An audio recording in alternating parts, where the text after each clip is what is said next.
bawa kami di dalam perkenanan-Mu ya Tuhan. Kalau sebentar kami akan mendengarkan firman Tuhan, urapi hamba-Mu yang tidak ada apa-apanya. Dalam nama Tuhan Yesus kami sambut firman-Mu. Haleluya. Amin, amin, amin. Iya, baik saudara, kita akan melanjutkan pembacaan firman Tuhan malam hari ini. Namun sebelumnya saya akan bacakan kesaksian terlebih dahulu yang sudah masuk. Shalom, selamat siang Ibu Debbie, saya Vivi dari Jakarta. Saya sendiri seorang Katolik, Bu. Saya ingin bersaksi.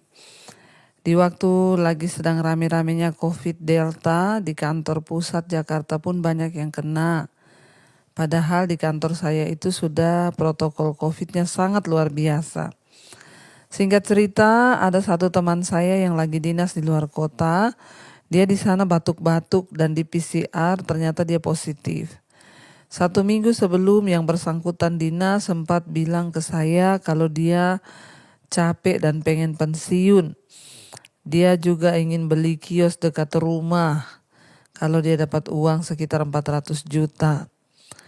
Hari Selasa, 3 hari setelah dia positif, kita masih sempat telepon-teleponan, saya masih memberi dia semangat. 2 hari kemudian dia meninggal. Saat dia meninggal tuh saya langsung lemas, Bu. Karena siangnya yang bersangkutan meninggal, ada satu teman saya yang orangnya agak-agak sirik ya. Dia tidak mau bicara kepada saya sudah hampir 4 tahun. Dia juga positif, bahkan kondisinya sangat berat. Dia susah bernapas dan semua rumah sakit penuh. Saat itu saya langsung sujud dan menangis minta ampun kepada Tuhan. Dan saya bilang kepada Tuhan, saya mau mengampuni orang itu dan saya minta pertolongan Tuhan untuk selamatkan teman saya itu. Selama dia sakit, saya jadi stres dan saya mulai depresi. Saya bahkan jantung berdetak kencang, tidak karu-karuan, Bu. Karena ketakutan itu, tensi saya yang biasanya hanya 110 naik menjadi 150. Kepala saya terasa sakit dan kepala saya juga mengalami kesemutan atau kram. Saya tidak lagi bisa tidur nyenyak, begitu bangun tidur mulai lagi jantung saya berdebar-debar kencang. Saudara, kita lihat di sini ya bahwa ketakutan itu dapat membawa penyakit seperti kesaksian yang kita sudah dengar di Mesbah Doa Spesial beberapa hari yang lalu. Dari Ibu Elizabeth awalnya hanya ketakutan, dibiarkan kecemasan, ketakutan, depresi sampai akhirnya ke rumah sakit, ya minum obat penenang, akhirnya kena autoimun sampai berentet-rentet. Jadi ingat, jangan biarkan ketakutan menguasai hidup kita. Hidup ini berserah saja. Ya jangan takutkan hari besok, jangan khawatir, pokoknya jangan takut saudara. Tetap percaya dan berserah kepada Tuhan ya. Dan akhirnya ya dia mulai karena temannya meninggal COVID, tensinya naik, bayangkan dari 110 jadi 150, kepala sakit, kesemutan, gak bisa tidur, ya begitu bangun jantung langsung berdetak kencang. Ya tidak hanya itu saja Ibu, 1 minggu kemudian ya anak saya itu punya pacar dan mamanya itu kena COVID lalu meninggal. Waduh, saya semakin tidak berani keluar rumah selain ke kantor. Ke ATM pun saya selalu pakai ya face shield untuk melindungi muka, sarung tangan plastik, saya pakai shower cap. Saya belanja itu hanya 1 bulan 1 kali. Saya tidak peduli lagi kalau dilihat orang-orang saya seperti orang aneh. Yang penting saya pikir saya selamat. Itu yang ada di pikiran saya waktu itu. Saya semakin menjadi-jadi depresi saya. Akhirnya saya ke dokter dan kata dokter saya ini stres. Tidak dikasih obat apa-apa, saya hanya disuruh rileks saja Bu, jangan stres. Akhirnya saya konsultasi ke teman saya yang seorang psikiater. Dan satu teman saya yang juga orang pelayanan. Saya dibimbing oleh mereka dan saya juga mulai merasa tenang. Saat itu juga saya mulai rutin mendengarkan mesbah doa. Dan pagi saya juga ikut mesbah syukur yang dikirimi teman saya. Saya selalu mengikuti doa-doa yang Ibu naikkan dan saya selalu katakan kepada diri sendiri apa yang sering Ibu sampaikan. Kalau belum waktunya saya meninggal maka saya tidak akan meninggal. Itu saya alami Bu, hampir 1,5 ya bulan, dan saya sembuh setelah saya selalu mengimani bahwa kalau belum waktunya mati ya tidak usah takut.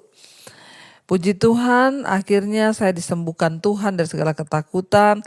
Saya mulai hidup normal kembali, bahkan hingga saat ini saya terus rajin mengikuti mesbah doa Ibu. Puji Tuhan ya. Bersyukur kita punya Tuhan yang luar biasa. Sekarang mesbah doa dan mesbah syukur itu saya bagikan ke seluruh keluarga saya. Saya mau bersaksi, ya saya bersyukur, terima kasih kepada Tuhan Yesus, terima kasih buat Ibu Debbie yang terus setia melayani, bahkan memberikan kekuatan lewat pelayanan mesbah doa dan mesbah syukur. Amin, amin, amin. Puji Tuhan saudara ya. Ingat sekali lagi, jangan takut berlebihan, karena ketakutan dapat membawa penyakit yang serius di dalam hidup manusia. Waktu kita takut, jantung berpacu cepat, ya adrenalin itu terus diproduksi di dalam tubuh, sehingga akhirnya kita mengalami ya nggak bisa tidur, sakit kepala, stres, bahkan yang kemarin kita dengar tuh autoimun. Saudara, ya jangan sampai ketakutan berlebihan. Baik, kita akan lanjutkan pembacaan firman Tuhan hari ini, sudah sampai di Keluaran pasal 28. Ya, judul perikopnya mengenai pakaian imam.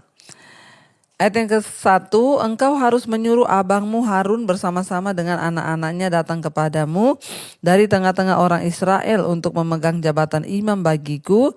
Harun dan anak-anak Harun, yakni Nadab, Abihu, Eliezer, dan Itamar. Haruslah engkau membuat pakaian kudus bagi Harun, abangmu, sebagai perhiasan kemuliaan. Haruslah engkau mengatakan kepada semua orang yang ahli dan yang telah kupenuhi dengan roh keahlian, membuat pakaian Harun untuk menguduskan dia supaya dipegangnya jabatan imam bagiku. Saudara, kita lihat di sini Allah sedang mengajar umatnya bagaimana mereka belajar untuk menyembah Dia ya secara benar. Untuk melakukan hal tersebut, Allah membutuhkan pelayan-pelayan untuk mengawasi jalannya ya ibadah di dalam kemah suci, saudara. Untuk menolong bangsa itu memelihara hubungan mereka dengan Allah. Orang-orang Lewi ini disebut imam, dan orang Lewi dari mereka hanya boleh diambil dari dan imam-imam itu hanya boleh diambil dari suku Lewi. Ya, ingat, bangsa Israel ada 12 suku, salah satunya Lewi yang dikuduskan dan menjadi imam. Ya, suku Lewi itu dikhususkan untuk menjadi imam ya. Kita akan lihat di pasal 28 dan 29 ini memberikan beberapa rincian mengenai imam-imam. Untuk menjadi imam bukan saja harus berasal dari suku Lewi, tetapi dia juga adalah keturunan Harun, imam besar pertama di Israel. Ya, imam-imam ini memiliki tanggung jawab yang lebih besar daripada orang Lewi yang biasanya. Sebagai imam besar, Harun memimpin semua imam dan orang-orang Lewi.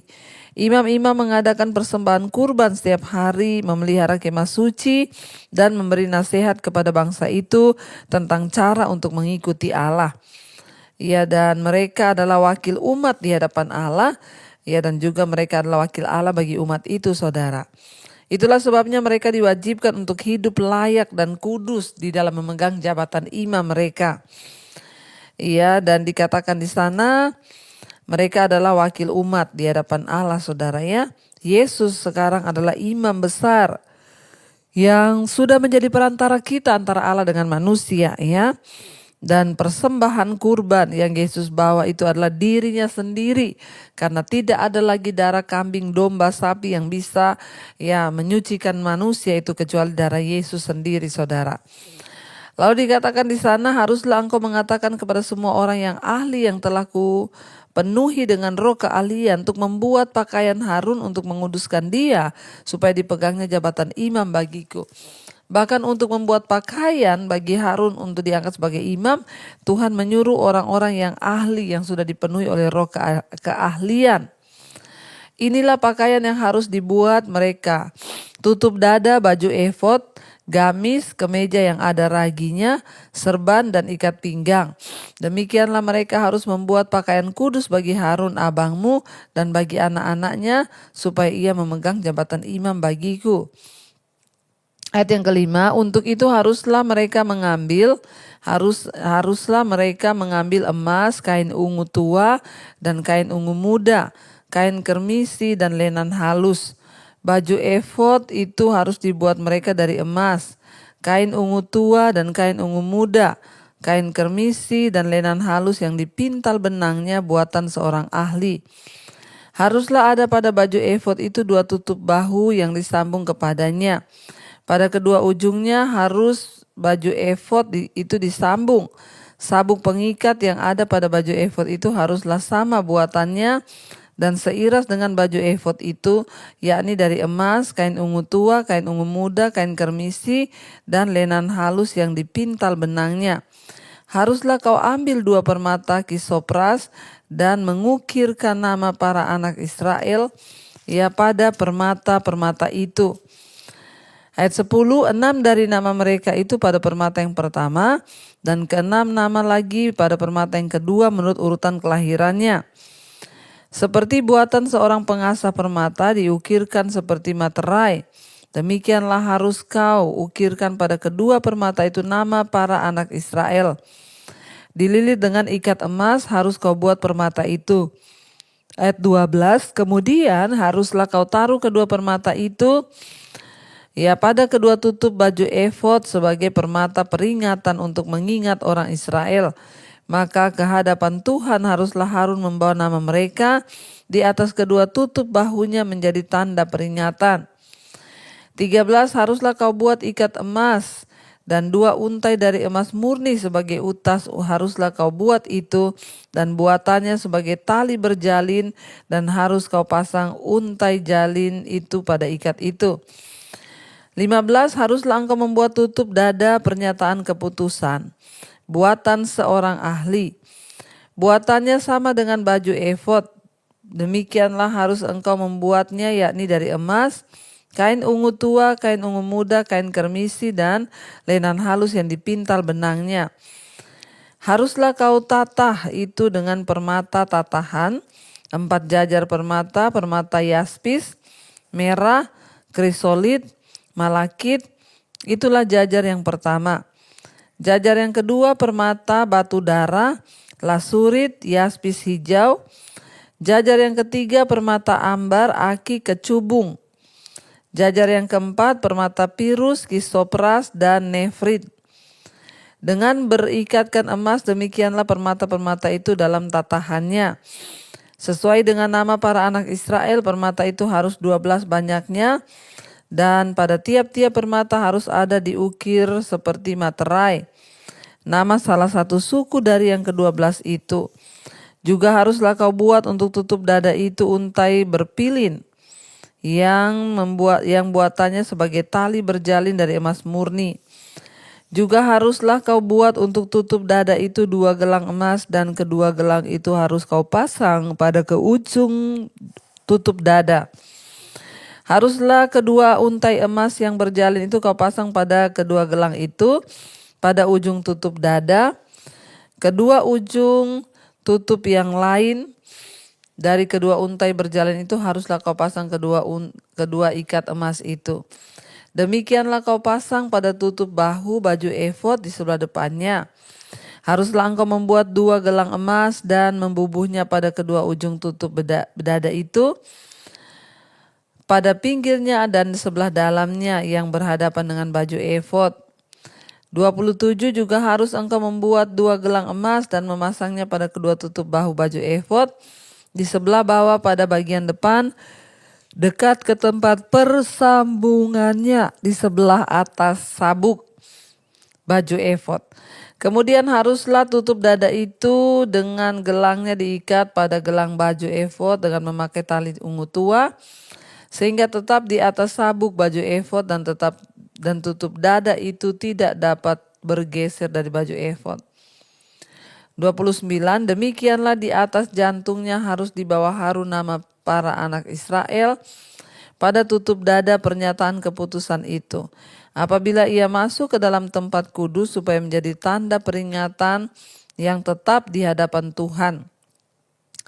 Dan di dalam tutup dada pernyataan keputusan itu haruslah kau taruh Urim dan Tumim. Haruslah itu di atas jantung Harun Apabila ia masuk menghadap Tuhan dan Harun harus tetap membawa keputusan bagi orang Israel di atas jantungnya di hadapan Tuhan. 31 Haruslah kau buat gamis baju efod dari kain ungu tua seluruhnya. Lehernya haruslah di tengah-tengahnya, lehernya itu harus mempunyai pinggir sekelilingnya buatan tukang tenun. Seperti leher baju sirah haruslah lehernya itu supaya jangan koyak. Pada ujung gamis itu haruslah kau buat buah delima dari kain ungu tua, kain ungu muda dan kain kermisi. Pada sekeliling ujung gamis itu dan diantaranya berselang-selang giring-giring emas. Sehingga satu giring-giring emas dan satu buah delima selalu berselang-seling pada ujung gamis itu. Haruslah gamis itu dipakai Harun apabila ia menyelenggarakan kebaktian dan bunyinya harus kedengaran. Apabila ia masuk ke tempat kudus di hadapan Tuhan dan apabila ia keluar pula, supaya jangan ia mati. Haruslah engkau membuat patam dari emas murni dan pada patam itu kau ukir-ukirkan seperti materai kudus bagi Tuhan. Haruslah patam itu engkau beri bertali ungu tua dan haruslah itu dilekatkan pada serban di sebelah depan serban itu. 38 Patam itu haruslah ada pada dahi Harun dan Harun harus menanggung akibat kesalahan terhadap segala yang dikuduskan oleh orang Israel, yakni terhadap segala persembahan kudusnya. Maka haruslah patam itu tetap ada pada dahinya sehingga Tuhan berkenan akan mereka. 39 Haruslah engkau menenun kemeja dengan ada raginya dan lenan halus dan membuat serban dari lenan halus dan haruslah kau buat ikat pinggang dari tenunan yang berwarna-warna.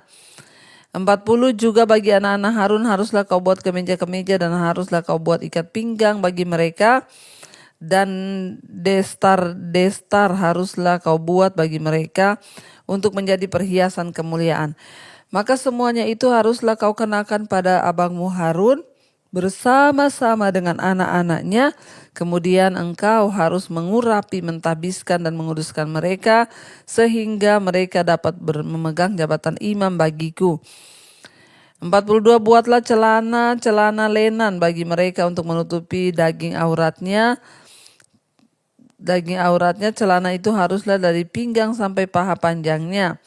Harun dan anak-anaknya haruslah memakainya apabila mereka masuk ke dalam kemah pertemuan atau apabila mereka datang ke mezbah untuk menyelenggarakan kebaktian di tempat kudus, supaya mereka jangan membawa kesalahan kepada dirinya lalu mati. Itulah suatu ketetapan untuk selama-lamanya baginya dan bagi keturunannya. Saudara, kita membaca sini peraturan tentang jubah bagi imam. Kita lihat saudara, dibuatkan jubah bagi imam di sini. Wah, pakaian imam itu luar biasa. Yang dipilih itu penjahit-penjahit jubah yang sudah diurapi dan diberi hikmat oleh Tuhan. Tadi kita sudah baca. Untuk mereka boleh melaksanakan tugasnya, mereka diperlengkapi dengan jubah. Dan Allah itu selalu ingin memperlengkapi setiap orang yang dipakainya, saudara. Sehingga Tuhan tuh mengurapi. Hari ini kita diperlengkapi dengan Roh Kudus. Kalau kita lihat tadi jubahnya itu pakai emas, permata, semua batu-batu permata zaman dahulu. Itu wow sekali, saudara. Itu seorang imam harus pakai jubah seperti itu. Tapi zaman sekarang kita tahu bersama bahwa apa yang menjadi perhiasan bagi seorang pelayan Tuhan bukan soal berlian, emas, perak yang dia pakai, tetapi ketika ada Roh Kudus yang mengurapi. Tapi kita lihat zaman dulu Tuhan sangat menghargai imam. Makanya dibikinkan jubah pakai permata, berlian, semua yang terbaik. Karena itu saudara, ketika kita ini dipilih Tuhan sekarang kita bersyukur Yesus menjadi imamat. Kita ini menjadi imamat yang rajani, bangsa kepunyaan Allah sendiri. Tuhanlah yang sudah memberikan kita itu anugerah keselamatan untuk kita boleh mengenal Dia sebagai Tuhan dan Juru Selamat. Baik, kita akan lanjutkan besok saudara karena tidak terlalu banyak pembahasan tetapi ayatnya cukup panjang. Mari kita mau tutup dalam doa, kita berdoa. Terima kasih Bapa, kami mengucap syukur buat setiap pembelajaran firman Tuhan. Kami melihat malam ini bagaimana Tuhan menentukan segala sesuatu dalam kehidupan umat-Mu, terutama Engkau memilih imam menjadi alat Tuhan untuk berbicara kepada umat Tuhan, karena Tuhan rindu untuk terus berbicara lewat imam-imam. Engkau mendekatkan diri-Mu kepada umat-Mu Bapa. Berkati kami, berdoa khusus malam ini bagi para imam-imam yang dipilih oleh Tuhan, hamba-hamba Tuhan di mana saja berada. Tuhan pakai, pilih mereka Tuhan, pakai mereka, pakai kami Tuhan, hamba-Mu juga, untuk terus menjadi alat Tuhan, menjadi perantara berbicara Tuhan dengan umat-Mu. Biarlah Bapa Engkau terus perlengkapi kami dalam kekudusan. Perhiasan yang Tuhan mau adalah kekudusan. Tuhan, bawa kami dalam kebenaran-Mu senantiasa. Berkati setiap mereka yang selalu setia mengikuti mesbah doa, keluarga demi keluarga, suami, istri, anak-anak di bawah hidup takut Tuhan. Mereka yang sakit hari-hari ini, mari saudara tumpangkan tangan di bagian yang sakit, perkatakan dalam nama Yesus, kami percaya ada kesembuhan yang terjadi. Sakit apapun juga kami taklukkan dalam nama Yesus. Ampuni dosa pelanggaran kami tolak segala kuasa kegelapan di dalam nama Yesus. Berkati setiap mereka Tuhan yang hari-hari ini dalam pergumulan yang berat, terlilit hutang piutang, ingin menjual aset. Tuhan beri yang terbaik. Berkati setiap mereka yang terikat dengan kenajisan, percabulan, homoseksual, lesbian, dan segala hal-hal yang tidak berkenan kepada Tuhan kami tolak. Rokok, minuman keras, obat-obatan terlarang, obat penenang, obat tidur, kami buang semua itu dalam nama Yesus. Kecemasan, ketakutan, intimidasi iblis, kami buang dalam nama Yesus. Tuhan berkati setiap anak-anak-Mu Bapa. Kami berdoa untuk mereka yang rindu punya keturunan. Berikan keturunan ilahi Bapa di dalam nama Tuhan Yesus. Engkau juga terus memberkati untuk seluruh Tuhan anak-anak Tuhan yang terus setia berdoa di mesbah doa, dijauhkan dari segala kekurangan, bahkan yang ingin mencarikan pekerjaan Tuhan, mempertemukan dengan yang terbaik. Kami berdoa buat bangsa dan negara kami Indonesia, shalom bagi Indonesia. Berkati Bapak Presiden Jokowi, wakilnya, seluruh jajaran kabinet yang ada, TNI, Polri, Tuhan jagai lindungi. Berkati bangsa kami dengan kesejahteraan, keamanan yang datang dari Tuhan. Kami tolak segala roh-roh pemberontakan di atas bangsa ini. Berkati bahkan semua bangsa-bangsa yang ada di 5 benua, Asia, Afrika, Amerika, Eropa, Australia. Tuhan tutup buku dan kuasa darah-Mu. Segala perang-perang yang terjadi Tuhan, Engkau turut bekerja untuk mendatangkan kebaikan, perdamaian boleh terjadi. Terima kasih Bapa. Kami percaya anugerah Tuhan cukup bagi kami. Masalah persoalan yang kami hadapi akan membuat kami semakin melihat mujizat Tuhan. Mari buka hati dan tanganmu saudara, terimalah kiranya berkat dalam nama Bapa, cinta kasih Tuhan Yesus Kristus, penyertaan Allah Roh Kudus akan menyertai hidupmu mulai hari ini bahkan sampai kali yang kedua Tuhan Yesus datang menjemput kita. Nama kita tercatat dalam kitab kehidupan. Dalam nama Tuhan Yesus yang percaya diberkati Tuhan, katakan bersama amin, amin, amin. Tuhan Yesus memberkati. Shalom dan Immanuel. And there I find you in the mystery.